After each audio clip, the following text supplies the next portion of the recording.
David Ayer, the director of the original 2016 Suicide Squad, appears to be following Zack Snyder's playbook in, tweeting and leaking things about what his original version of Suicide Squad would have been if WB hadn't tampered with it.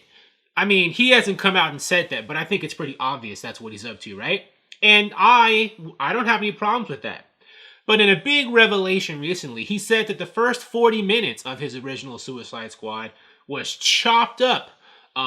That's a pretty specific detail. He didn't say the first 30 minutes, first 37, first 57.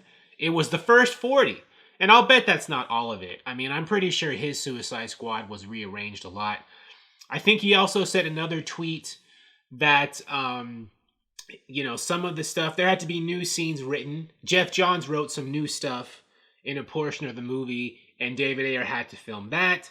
The studio and all kinds of people, Jeff Johns, the studio, or maybe it was the studio and Jeff Johns was acting what they wanted. I have no idea. They chopped up the first 40 minutes, and more than the first 40 minutes, I'm sure, of David Ayer's Suicide Squad, right? Now, I'm pretty sure he's trying to whet our appetites, David Ayer, to get us ready to see the original Suicide Squad when it is released on HBO Max, sometime after the Snyder Cut. No official announcement is made, but I'm pretty sure it's coming.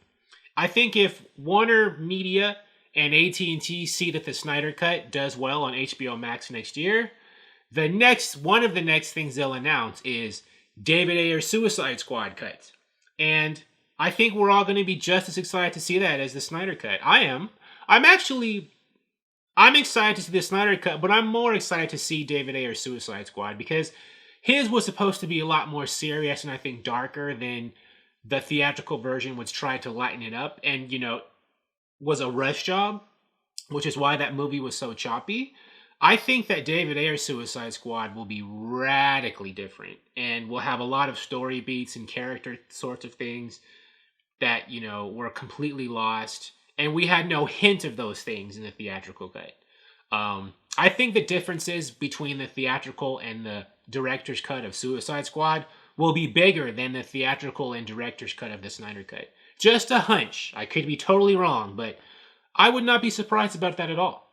Thank you for watching. If you like this video, please like it on YouTube and subscribe to the channel because I appreciate your viewership and I'll talk to you soon. Bye.